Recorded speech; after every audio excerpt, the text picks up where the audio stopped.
¿Qué tranza pandilla pirotlacuache? ¡Qué emoción de estar de nuevo con ustedes! Yo estoy muy feliz de ver cómo este pequeño proyecto ha ido creciendo poco a poco, se los agradezco infinitamente. Especialmente el tiempo que le dedican a ver estos videos. Pronto habrá un par de sorpresillas por ahí, así que estén al pendiente. En el episodio anterior vimos cómo se arman las proteínas y dijimos que las estructuras son muy importantes para que funcionen como deben funcionar. Pero ¿qué es lo que se supone que tienen que hacer las proteínas? ¿Y qué pasaría si la estructura que tienen fuera diferente o si se viera alterada por alguna razón? ¿Cuántos tipos de proteína existen y para qué sirve cada una? ¿Por qué hago estas preguntas? Yo soy el Joy y esto es Fuego Tlacuache.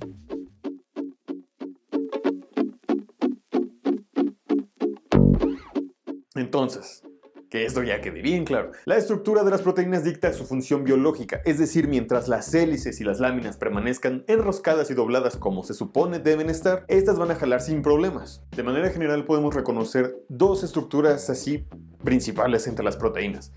Las globulares, aquellas que tienen forma de bolita y que además son solubles en agua, y las fibrosas, que tienen forma de fibras o de hilos, que pues estas no son solubles en agua. Más adelante vamos a ver para qué sirve cada una. Las proteínas globulares son en su mayoría enzimas, otro nombre que hay que aprenderse. Bueno, las enzimas son muy importantes para los seres vivos. La mera neta, man. Las enzimas son proteínas con la capacidad de realizar y acelerar reacciones químicas. Chingos de reacciones químicas que ocurren en el interior de todos los seres vivos. Lo que podemos o no podemos hacer depende mucho de las enzimas que tenemos. Como cualquier set de Lego, las enzimas dependen de las instrucciones de armado, cómo se armen y de las piezas que estén disponibles, así también como de la calidad de las piezas, obviamente. Pero eso lo veremos más adelante. Entonces, todo lo que ves, si ves, es porque hay enzimas trabajando. Entonces vamos a ver cómo son las enzimas en general. Cada enzima cuenta con una bolsa o un espacio que conocemos como sitio activo. En el sitio activo entran los sustratos, que son una o más moléculas que son las herramientas con las que las enzimas van a trabajar. Cada sitio activo es específico para cada sustrato. Podemos decir que funciona como una cerradura y una llave. No cualquier llave va a entrar en cualquier cerradura y no cualquier cerradura va a aceptar cualquier llave. Y creo que eso ya queda un poco redundante. En este caso, la cerradura es la enzima, mientras que el sustrato viene siendo lo que es la llave. El sustrato tiene que entrar en ese pequeño agujero para activar todo el mecanismo interno de la cerradura para que ocurra lo que se supone tiene que ocurrir. En el caso de las enzimas y los sustratos, estamos hablando de una reacción química. Las reacciones químicas no ocurren al chingadazo. No, todo está controlado para ahorrar recursos y energía. Si no, imagínate, sería un completo desmadre. Hay varios mecanismos de control. Uno de ellos es que pequeñas moléculas se adhieran a las enzimas para activarlas o desactivarlas. Funcionan como si fueran un botón de encendido o un botón de apagado, dependiendo de la situación, claramente. A estas pequeñas moléculas que activan o desactivan enzimas las conocemos como coenzimas y generalmente son vitaminas. Si alguna vez te preguntaste para qué servían muchas vitaminas, pues son para eso. Muchas vitaminas del famoso complejo B, ¿cómo duele que inyecten esa madre? Sirven como coenzimas para hacer funcionar a un montón de otras enzimas y tener un correcto funcionamiento de nuestro organismo. Otras sustancias utilizadas para regular la actividad de las enzimas son los cofactores. Los cofactores son generalmente átomos metálicos con carga, como el hierro, el manganeso, el potasio. Si le echamos una lista a los nutrientes que vienen en estos multivitamínicos que nos tomamos ya cuando estamos medio viejitos o cuando queremos tener un correcto funcionamiento de nuestro cuerpo, vamos a ver en esa larga lista de ingredientes o de nutrientes que muchos metales vienen ahí enlistados. Pues son para eso, necesitamos pequeñas cantidades de estos metales para hacer funcionar muchas de las enzimas que están en nuestro cuerpo. Los conocemos como micronutrientes, porque las necesitamos en cantidades muy pequeñas para que nuestro organismo funcione correctamente. Muchos de ellos los encontramos en alimentos elaborados a partir de maíz o el amaranto y otros recursos vegetales. Ya vimos cómo es una enzima en general y cómo se regulan o cómo se controla su actividad. Ahora vamos a ver un poco más a detalle cómo funciona el sitio activo. En los sitios activos se llevan a cabo las reacciones químicas, que todavía no hemos dicho cuáles son, pero ahí se llevan a cabo. En los sitios activos están las condiciones perfectas para que los sustratos se transformen y lleven a cabo las reacciones químicas. Por ejemplo, sin estas condiciones, el azúcar tardaría siglos en descomponerse en dióxido de carbono y agua, y toda esa energía que está almacenada en sus enlaces se desperdiciaría. Y la mayoría de los seres vivos obtenemos energía de la descomposición del azúcar en dióxido de carbono y agua. Entonces, ¿qué ocurre al interior de los sitios activos? Para que las reacciones químicas ocurran de forma rápida y con menos recursos, El sitio activo agarra los sustratos y los acomoda para que reaccionen. Hay veces en las que el sustrato no está muy bien arreglado, entonces el mismo sitio activo lo enchula, lo pone guapo para que esté perfecto para la reacción química. El nombre general de las enzimas es muy sencillo. Dicen qué hacen y la terminación naso. Si hubiera una enzima que se dedica a hacer sándwiches, la llamaríamos sanguinasa. Si hiciera sushi, sushiasa. Si hace tortas, se llamaría tortazo. Bueno, el punto es que todas terminan con nasa. Entonces vamos a empezar a mencionar algunos grupos. Empecemos con las oxidorreductasas. Generalmente llevan a cabo reacciones de óxido de reducción. De manera sencilla podemos decir que mueven electrones de un sustrato al otro. El mover electrones de un sustrato a otro hacen que las sustancias se transformen y se vuelvan sustancias completamente nuevas con características y propiedades químicas diferentes. Siguiente grupo, las transferasas, o sea que las que transfieren.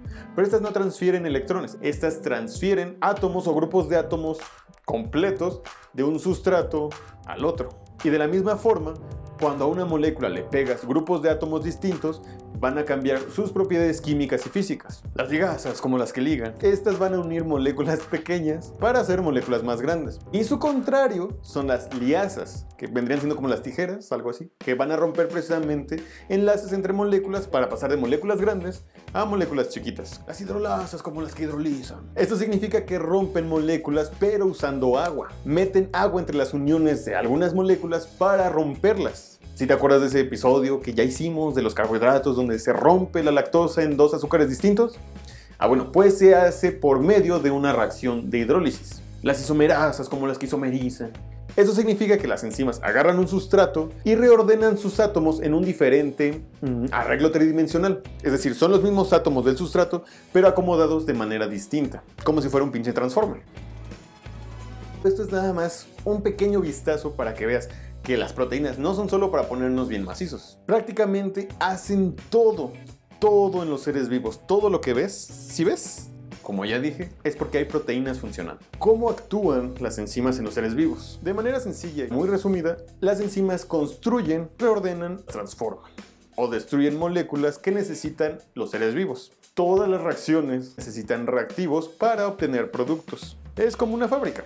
Los productos no salen al madrazo. Hay una serie de pasos que hay que cumplir para llegar al producto final. El pedido, la colecta o obtención de recursos, la lectura de instrucciones, el armado, el control de calidad, el empaque y la distribución. Todo eso se lleva a cabo en nuestro organismo. Hablando en términos muy generales. Ahora, en todo ser vivo, todas esas reacciones químicas se llevan en una serie de pasos. Algunas más cortas, otras más largas. Todo depende de qué y para qué. En cada paso hay una enzima involucrada. Estas series de pasos las conocemos como vías metabólicas. Estas vías o rutas metabólicas son controladas por las mismas enzimas. Todo eso para conservar energía y recursos. Cuando una vía metabólica empieza a funcionar, da como resultado un producto final. Cuando este producto alcanza un exceso de cantidad, va y se pega a la enzima inicial. Esto hace que la enzima inicial se detenga y por lo tanto la vía se detenga también. Cuando vuelva a faltar ese producto, la vía metabólica se vuelve a activar. Entonces, regresamos de nuevo a los cofactores y a las coenzimas, que estas hacen que muchas proteínas arranquen o se desactiven. Sin este tipo de control, imagínate el despapalle que se armaría. Tendríamos el exceso de algún producto, y el exceso de un producto en nuestro organismo podría ser fatal. Todos los seres vivos funcionan con vías metabólicas. Es como si fuera el circuito de una computadora. Cualquier cosa que haga o necesite un ser vivo involucra una serie de enzimas. Si se detiene o se altera una vía metabólica, podría ser fatal para cualquier ser vivo. De hecho, muchos antibióticos funcionan así. Les cortan una vía metabólica a esos organismos patógenos que nos están haciendo daño, para que estos ya no se puedan reproducir o sencillamente se mueran. Sin embargo, también algunas sustancias tóxicas, como el plomo, el arsénico o el mercurio, se pegan permanentemente a nuestras enzimas y pueden bloquear vías metabólicas importantes para nuestro desarrollo, o generando graves daños en otros organismos. Estas y otro montón de sustancias parecidas son contaminantes muy comunes del agua, del suelo y del aire. Y aunque no lo creas, estamos en constante contacto con ellas, especialmente si vivimos en la ciudad. Luego hablaremos de eso. Pero este no es el día. No todo es felicidad cuando hablamos de proteínas. La estructura tridimensional depende mucho de la secuencia de aminoácidos de la cadena principal. ¿Qué pasa si algo le da en la madre a esta estructura tridimensional? A veces el orden de los aminoácidos cambia por accidente. Y pues en muchos casos, si eso ocurre, pues ya valió.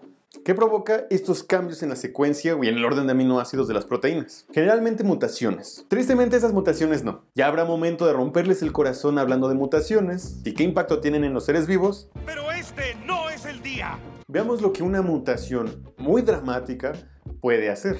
La hemoglobina es una proteína globular y está armada por 4 cadenas distintas de aminoácidos, es decir, tenemos 4 subunidades. Estas 4 cadenas tienen nombre: globinas alfa y las globinas beta. Pero ¿por qué carajos nos tiene que importar la hemoglobina? Pues es la que transporta el oxígeno a cada rincón de nuestro cuerpo para que podamos obtener energía. Y más que nada, podamos estar vivos. Uno respira y el oxígeno que entra se pega a las hemoglobinas que están dentro de estas células redondas llamadas eritrocitos. El oxígeno se pega a la hemoglobina porque cada cadena forma un bolsillo donde está pegado un grupo hemo. Esos grupos hemos no. Un grupo hemo es un arreglo de átomos donde en el centro hay un átomo de hierro con carga. El hierro tiene una carga positiva y el oxígeno una negativa, entonces pues ya te imaginas, ¿no? Es como ir jalando con un imán. Luego veremos ya con más detalle por qué es tan indispensable el oxígeno para los organismos que respiramos aire. Pero este no es el día. El ácido glutámico es un aminoácido con carga negativa que está en la 6ª posición en la secuencia de las globinas beta. Sin embargo, una mutación lo intercambia por un aminoácido distinto. En este caso, una valina. Las consecuencias de esa pieza mal pegada son catastróficas en este set de Lego llamado hemoglobina déjame vivir. La valina es un aminoácido que no tiene carga. Por lo tanto, cuando sustituye el ácido glutámico en esa posición, hace que la hemoglobina deje de ser completamente globosa o redonda y se vuelva un poco alargada. Y tú dirás, ay, ¿qué tanto es tantito? Nada más es un poquito que se cambió. Los eritrocitos se deforman, ya no son redondos y ahora tienen esta forma como de garra, como esta forma como de garra de gato, más o menos. Por lo tanto, el oxígeno ya no pega igual. Esta es una condición médica llamada anemia falciforme y las personas que la padecen generalmente sufren muchos mareos, fatiga, problemas de coagulación, entre otras cosas. Ahora ves el impacto que tiene que un aminoácido esté fuera de su lugar o simplemente sea sustituido por otro. Y ejemplos como esos hay un montón, pero este no es el día. Lo anterior fue un ejemplo de el efecto que puede tener una mutación. Sin embargo, las proteínas de nuestro cuerpo y de los seres vivos se ven constantemente amenazados por cosas mucho más comunes. El calor, los cambios de acidez, sales, detergentes, todo eso puede alterar los puentes de hidrógeno de las estructuras terciarias y cuaternarias de nuestras proteínas, haciendo que pierdan su forma y por lo tanto dejen de trabajar. Para siempre, en muchos casos. Cuando esto ocurre, decimos que nuestras proteínas se desnaturalizan. Por eso nuestra temperatura se tiene que mantener entre los 36 y 37 grados. De lo contrario, corremos el riesgo de que nuestras proteínas se desnaturalicen y empiece a haber un mal funcionamiento en nuestro organismo, causando muchas veces daños irreparables. La desnaturalización de las proteínas es algo muy común que podemos ver incluso cuando nos hacemos un huevito con jamón. La albúmina es una proteína globosa de la clara del huevo. Está muy bien empaquetada, pero el calor rompe los puentes de hidrógeno y hace que ésta se desdoble, se vuelve sólida y cambia de color. Y bueno, ya hablamos largo y tendido de todas esas proteínas globosas. Ahora sí, vamos con las proteínas fibrosas. Las proteínas fibrosas son aquellas en las que predomina solamente un tipo de estructura terciaria en el interior de las cadenas de aminoácidos, ya sean hélices alfa o láminas beta. Es decir, solamente hay láminas o hélices. Y por eso agarran esta forma de hilo, de varilla o de fibra y forman parte de estructuras mucho más grandes. Este es el favorito de las señoras que venden por catálogo. El famoso colágeno. Es una de las proteínas más abundantes en el cuerpo de los vertebrados. El colágeno se encarga de conectar tejidos, generalmente musculares, forma parte de los tendones y los ligamentos que nos permiten movernos con bastante flexibilidad y libertad. Aparte de la piel, que es precisamente lo que mantiene tensa o estirada, y a nuestros músculos. Sencillamente, cuando envejecemos, la cantidad de colágeno que producimos ya no es la misma. Mantener una dieta sana y rica en proteínas puede ayudar a mantener la producción, pero son muchos factores los que involucran el decaimiento de las cantidades de colágeno en nuestro cuerpo. La fibroína es una proteína característica de las telarañas y la seda. La queratina es una proteína muy abundante y principal componente de uñas, garras, cuernos. Los siguientes ejemplos son bien conocidas por aquellos entusiastas del gimnasio y el ejercicio. Y estamos hablando de la miosina y la actina. Estas actúan en conjunto para formar las fibras musculares. Además funcionan como el principal mecanismo del movimiento muscular. Y para eso son las proteínas fibrosas. Para construir estructuras enormes, muchas de ellas responsables del movimiento de muchos organismos pluricelulares. Es decir, aquellos que tienen muchas células. Que también luego hablaremos de eso.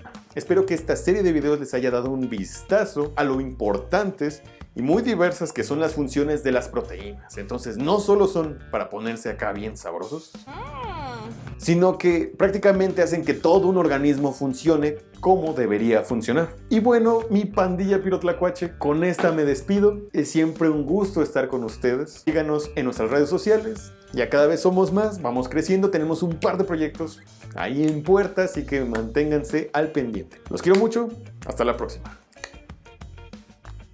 Sushiasa, qué pedo. El potasio, potasio. El potasio